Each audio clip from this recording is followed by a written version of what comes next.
त्यांनी परीक्षेला जायचा निर्णय स्वतः घ्यायचाय. ज्यांना जायचंय तुम्ही जावा, आणि माझं एक तुमचा बांधव म्हणून की तुम्ही जावं असं इच्छा आहे. इथं तुमच्यासाठी लढायला आम्ही तयार आहोत. दुसरा मुद्दा, दादांच्यासाठी हे आंदोलन अतिशय संवेदनशील आहे. दादा तुम्हाला इथं का जावा म्हणते, का तर दादा तुमच्या भविष्याचा विचार करते. उद्याचे तुम्ही अधिकारी आहात. आता तुम्ही थांबला, आचारसंहिता आहे, परवानगीचा विषय आहे. इथं कसं आंदोलन आपण आज आयोजित केलं हे तुम्हा सगळ्यांना ज्ञात आहे, तुम्हाला माहिती आहे. एक मी आज ह्या आंदोलनाचं वैशिष्ट्य सांगतो तुम्हाला. पोलीस बांधवांनी सहकार्य केले, त्यांची परीक्षा बघणं हे बरोबर नाही. इलेक्ट्रॉनिक मीडियाचं दादांनी कौतुक केले. आज तिने, काल कोण होतं का, म्हणजे एक दोन चॅनल होते, त्यांच्या परिणतीने केलं, पण आज तिने आपल्याला न्याय दिला ना. आज त्यांची इच्छा असेल, सगळ्यांची इच्छा असेल, माझी इच्छा असेल, सहकार्यांची इच्छा असेल की दादांनी आराम करावा. डिस्चार्ज मिळाल्यानंतर ते आलेले आहेत. आणि सगळ्यात महत्वाचं, दादा खूप दूरदृष्टीचा आहे. त्यांचं शिक्षणापेक्षा त्यांना भविष्याचा विचार त्यांनी केलेला असतो.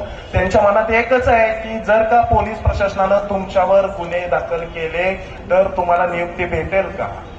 तुम्ही हे पहा, आपण आंदोलनातून मागं हटत नाही. 10 वाजता म्हणलं दादा म्हणजे 10 कशाला पाहिजे, सकाळी उजाडले की आपण येतो.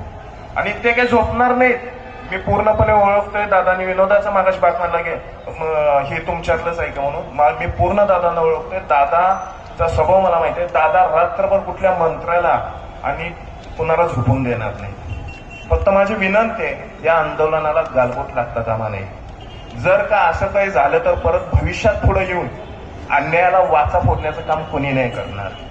आज त्या आपले, मी आज नावं घेत नाही, पण कुणी कालपासून प्रयत्न केले तुम्हा सगळ्यांना माहिती आहे. हे सामूहिक काम आहे आणि आपल्याला सुदैवानं चांगलं नेतृत्व मिळालं या महाराष्ट्राला.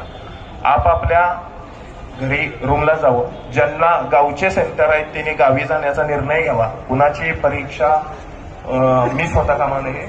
आणि दुसरी गोष्ट, उद्या सकाळी दादा इथं स्वतःच म्हटले की मी आज रात्रभर प्रयत्न करणार, उद्या दादा इथे येतील.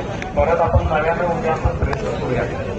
फक्त त्याला गालबोट लागता कामा नये अशी मी तुम्हाला विनंती करतो. आणि सकाळी